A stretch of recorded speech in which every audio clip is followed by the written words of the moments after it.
Blake Lively was no victim here. She was in control. She was in power, and she took over this film.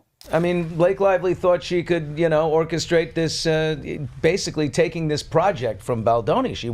She said it herself. Hollywood has always been a breeding ground for grand narratives, love stories, betrayals, and rivalries that transcend the silver screen. Yet rarely does the drama behind the camera eclipse the stories being told on it. Such, however, is the case with the increasingly public and contentious legal battle between actor-director Justin Baldoni and the ever-graceful Blake Lively. First of all, there's so many people involved. It's not like Depp versus Heard, when you have two people that were fighting. This is like so many people, and they're big players. What was once intended as a fruitful professional partnership for the film adaptation of It Ends With Us has transformed into a cautionary tale of power struggles, personal grievances, and reputational stakes of blockbuster proportions. The rebuttal was issued hours after Baldoni filed a 179-page lawsuit in New York federal court against Lively and her husband Ryan Reynolds, alongside two publicists, alleging extortion, defamation, and claims related to breach of contract tied to the making and release of It Ends With Us. The saga took a dramatic turn this week when a judge denied Blake Lively's motion to dismiss Baldoni's lawsuit, thereby paving the way for a trial that promises to captivate not just Hollywood insiders, but fans and legal observers worldwide. Lively, through her legal team, had argued that the lawsuit filed against her was less a quest for justice and more a calculated act of revenge, a weaponized legal maneuver aimed at silencing her. Justin's lawyer has been teasing this huge lawsuit to come against Blake after they already filed a $250 million lawsuit against the New York Times. Her counsel painted Baldoni's defamation and harassment claims as an abuse of the legal process, designed primarily to punish Lively for her earlier accusations of misconduct during the tumultuous production of It Ends With Us. According to Lively, she had every right, both moral and legal, to speak out about what she described as Baldoni's unprofessional and harassing behavior on set. The lawsuit, her lawyers argued, was a textbook case of retaliatory litigation aimed at coercing her into silence. So the statement reads, this latest lawsuit from Justin Baldoni, Wayfarer Studios, and its associates is another chapter in the abuser playbook. This is an age-old story.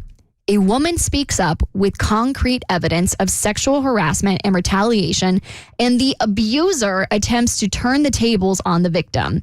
This is what experts call DARVO: deny, attack, reverse, victim, offender. However, the court was unconvinced, at least for now. Baldoni's attorney, the formidable Brian Friedman, known for handling high-stakes celebrity disputes, argued that Lively's motion to dismiss was not only legally unsound, but also a thinly veiled attempt to avoid accountability for what he described as a malicious campaign of defamation. Blake Lively's dominated the media. What they did was they worked with the New York Times. Her publicist worked directly with the New York Times. Friedman further contended that if anyone had engaged in legal theatrics, it was Lively, particularly in her request to seal certain private communications, text messages exchanged with her husband, actor Ryan Reynolds, and other Hollywood elite. According to Lively's team, releasing those messages would cause irreparable harm to her personal and professional reputation. A curious detail that left many observers wondering what secrets those texts might contain. After all, in Hollywood, text messages are often more incriminating than leaked footage. Legally obtained text messages. They shared those together.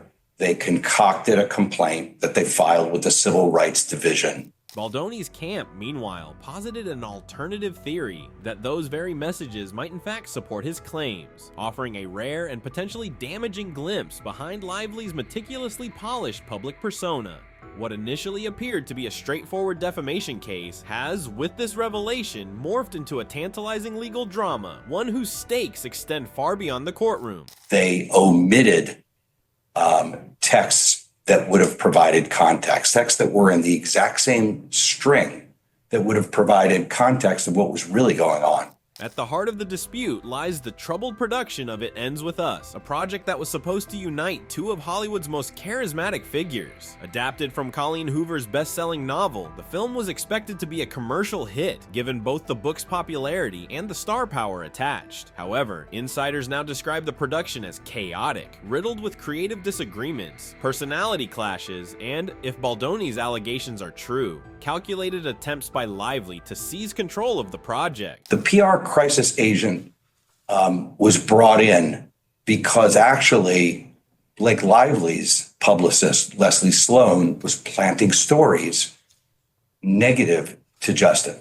According to Baldoni's lawsuit, Lively's involvement evolved from enthusiastic collaboration to outright sabotage. The actor-director alleges that Lively attempted to wrest creative and production control, going so far as to issue threats, undermine his authority, and engage in behavior that could only be described as professionally hostile. When her efforts were rebuffed, Baldoni claims Lively retaliated by publicly accusing him of harassment and misconduct, accusations that he argues were not only false but devastating to his reputation in an industry where perception is often more powerful than truth. They also detailed how she didn't seem to be able to handle direction, as they wrote, while Baldoni and Wayfarer clearly agreed that coworkers should respect physical space, Lively's constant confusion of references to her character as played by Lively as opposed to Lively herself became problematic and interfered with production.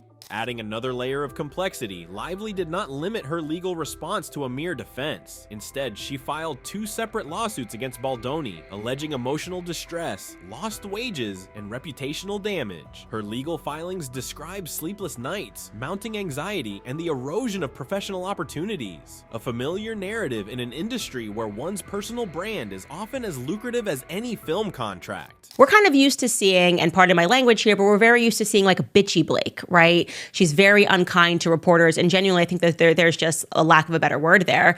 She seems to hate the press junkets over the years. She barely seems to enjoy her fans. She kind of thinks that she's above her fans, thinks she's above the press, and is just always rude, right? While these claims may sound compelling, Baldoni's legal team has remained steadfast, arguing that Lively's lawsuits are little more than theatrics, designed to deflect attention from her own misconduct. Friedman, never one to mince words, noted that if every bruised ego in Hollywood resulted in a lawsuit, the court system would grind to a halt. Justin never wanted to hurt her, never wanted to be negative to her. He wanted to protect the film, he wanted to protect himself, and he wanted to protect her from making negative allegations about him that were made up and that are proven in this case. Yet, the feud did not stop there. Perhaps most notably, Ryan Reynolds, Lively's husband and Hollywood's unofficial king of sarcasm, found himself drawn into the fray. According to Baldoni's legal team, Reynolds played an active role in what they described as a targeted smear campaign against Baldoni, allegedly pressuring talent agencies and executives to distance themselves from the actor-director. Inside, Tina and Amy are taking questions from the audience. Okay, Ryan's hand goes up. I've got a question. So this moment ensues. Reynolds, how's it going? Great. Why? What have you heard? Reynolds, ever the master of public relations, responded to the allegations with a mixture of dismissiveness and dry wit. He filed a motion for dismissal, referring to Baldoni's accusations as little more than the grievances of a thin-skinned individual ill-prepared for the harsh realities of show business. Do you think it's mostly Blake Lively, or do you think Ryan Reynolds had a huge hand in this? He's got a huge hand in it. There's no question. The intrigue deepened when fans noticed what appeared to be a thinly veiled jab in Deadpool and Wolverine, a new character named Nicepool, described as nauseatingly polite and self-righteous, attributes that many interpreted as a pointed reference to Baldoni. Whether coincidence or calculated mockery, the inclusion of such a character only fanned the flames of public interest, turning the case into part legal battle, part Hollywood spectacle. For now, the entertainment industry and the public watches with bated breath. Will this be the courtroom courtroom drama that reshapes Hollywood's understanding of power dynamics and professional accountability? Or will it simply become another footnote in the long, messy history of celebrity feuds? Only time will tell. One thing, however, is certain. Whatever the outcome, the reputational consequences for both parties will be felt long after the final gavel falls. But what do you think? Is this a case of professional sabotage or just another classic Tinseltown misunderstanding? We'd love to hear your thoughts. So don't forget to drop your opinions in the comments below. If you like this video, make sure to hit that like button. It helps more than you know. And if you're a fan of courtroom drama, celebrity news, or just enjoy the occasional Hollywood chaos, subscribe and turn on the notification bell so you never miss an update. Until next time, stay curious, stay entertained, and remember, in Hollywood, the drama is always to be continued.